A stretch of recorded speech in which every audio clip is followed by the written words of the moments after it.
ஆகாஷவாணி மாநில செய்திப்பிரிவு வழங்கும் ஸ்பாட்லைட். பெண் குழந்தைகளை பாதுகாப்போம், பெண் குழந்தைகளுக்கு கல்வி கற்பிப்போம் இயக்கம் குறித்த செய்திகள் இன்றைய செய்திச் சுடர் நிகழ்ச்சியில் இடம்பெறுகிறது. பெண் குழந்தைகளை பாதுகாப்போம், பெண் குழந்தைகளுக்கு கல்வி கற்பிப்போம் என்ற இயக்கம் கடந்த 2015ஆம் ஆண்டு ஜனவரி 22ஆம் தேதி ஹரியானா மாநிலம் பானிபட்டில் பிரதமர் திரு நரேந்திர மோடியால் தொடங்கி வைக்கப்பட்டது. 2011ஆம் ஆண்டு மக்கள் தொகை கணக்கெடுப்பில் குழந்தைகள் பாலின விகிதம் வெகுவாக குறைந்து வருவது தெரியவந்தது.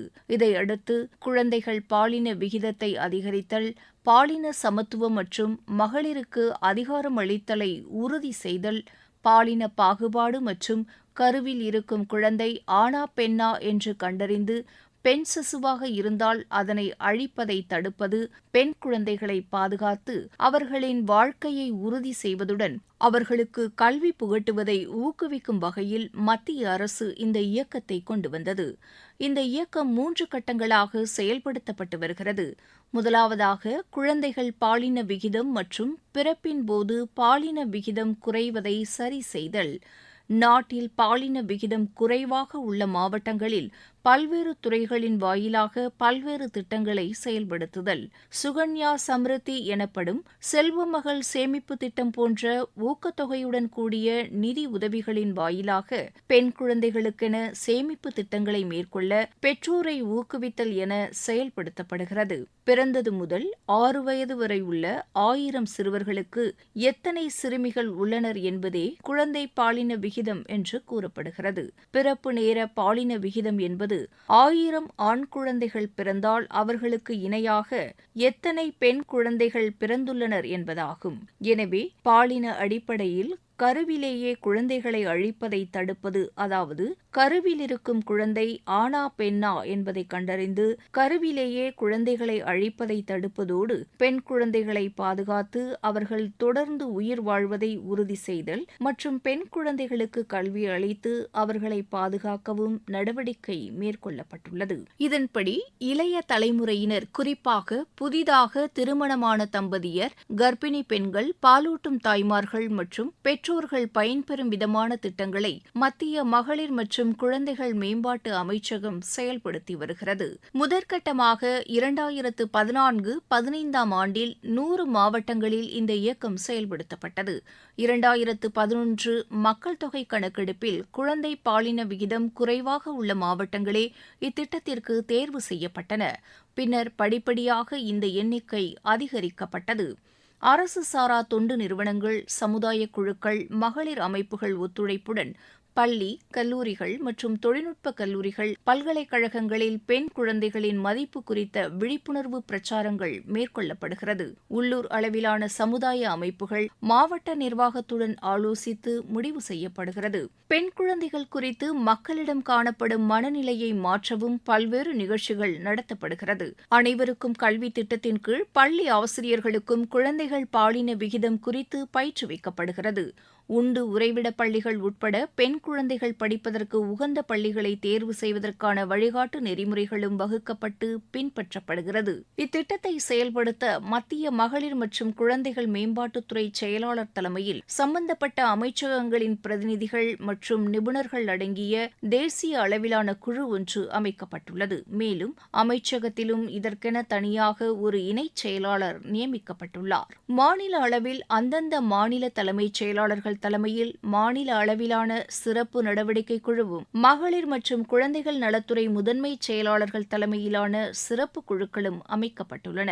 இதேபோன்று மாவட்ட, வட்டார மற்றும் பஞ்சாயத்து அல்லது வார்டு அளவிலும் குழுக்கள் அமைக்கப்பட்டு குழந்தைகள் பாலின விகிதத்தை அதிகரிக்க முயற்சி மேற்கொள்ளப்பட்டு வருகிறது.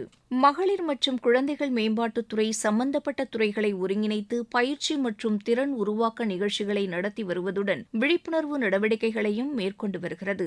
தேசிய அளவிலான குழு மாநில அளவிலான குழுக்களுக்கு ஒட்டுமொத்த வழிகாட்டுதல் மற்றும் ஆதரவை வழங்கி வருகிறது. ஒட்டுமொத்த நிர்வாகப் பணிகளையும் இக்குழு கவனிப்பதுடன் ஒரு மாநிலத்தில் பின்பற்றப்படும் சிறந்த நடைமுறைகளை பிற மாநிலங்களுக்கு தெரிவித்து அதிகாரிகள் மற்றும் இத்திட்டத்துடன் தொடர்புடைய மற்றவர்களுக்கு தேவையான பயிற்சி, விழிப்புணர்வு நிகழ்ச்சிகளையும் மேற்கொள்கிறது.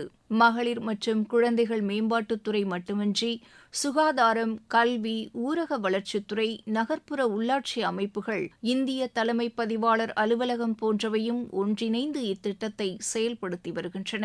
மாநில, மாவட்ட அளவிலான குழுக்கள் உள்ளூர் அளவில் பிரசித்தி பெற்ற நபர்களை தேர்வு செய்து அவர்கள் மூலம் மகளிர் மற்றும் பெண் குழந்தைகள் எதிர்கொள்ளும் பிரச்சினைகள் மற்றும் அதற்கு தீர்வு காண்பதற்கான வழிமுறைகள் குறித்து விழிப்புணர்வு ஏற்படுத்துகின்றனர். பஞ்சாயத்து, வட்டார, மாவட்ட அளவில் சிறப்பாக செயல்படுவோருக்கு உரிய அங்கீகாரம் அளித்து அவர்கள் ஊக்குவிக்கப்படுகின்றனர். இதுவும் இத்திட்டத்தின் வெற்றிக்கு ஒரு காரணமாக கருதப்படுகிறது.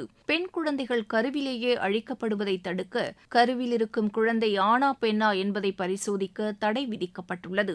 இதை மீறும் பரிசோதனை கூடங்கள் மற்றும் மருத்துவர்கள் மீது கடுமையான நடவடிக்கை எடுக்கப்படுவதன் மூலம் பெண் குழந்தைகள் பிறப்பு அதிகரிக்க வகை செய்யப்பட்டுள்ளது. இந்த தடை நடவடிக்கை முறையாக பின்பற்றப்படுகிறதா என்பதை ஆய்வு செய்யவும் தேசிய அளவிலான மேற்பார்வை அமைப்பு ஒன்று ஏற்படுத்தப்பட்டுள்ளது. இக்குழு 5 மண்டல அளவிலான ஆய்வுக் கூட்டங்களை நடத்துவதுடன் ஆண்டுக்கு 24 முறை ஆய்வுக்கும் செல்கின்றனர். இதேபோன்று மாநில அளவிலான குழுக்களும் உரிய நடவடிக்கைகளை மேற்கொண்டு வருகிறது. இந்த குழுவினர் அவ்வப்போது பரிசோதனை கூடங்கள், மருத்துவமனைகள், கருத்தரித்தல் மையங்களில் ஆய்வு நடத்துகின்றனர்.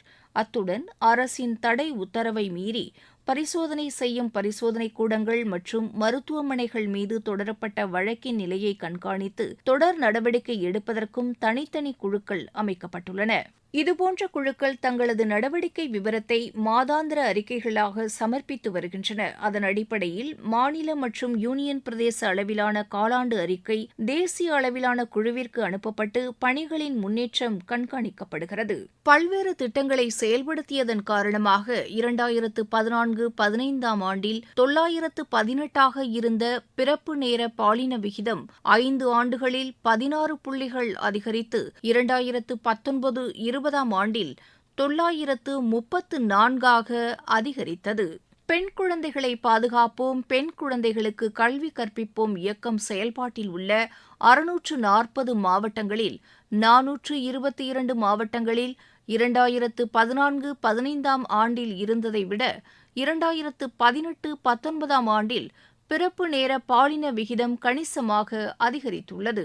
மேலும் இடைநிலை பள்ளிகளில் சேரும் பெண் குழந்தைகளின் எண்ணிக்கையும் 2014-15 ஆண்டில் 77.45 இருந்த தேசிய ஒட்டுமொத்த சேர்க்கை விகிதம் 4 ஆண்டுகளில் 3.87 புள்ளிகள் அதிகரித்து 2018-19 ஆண்டில் 81.32 அதிகரித்துள்ளது.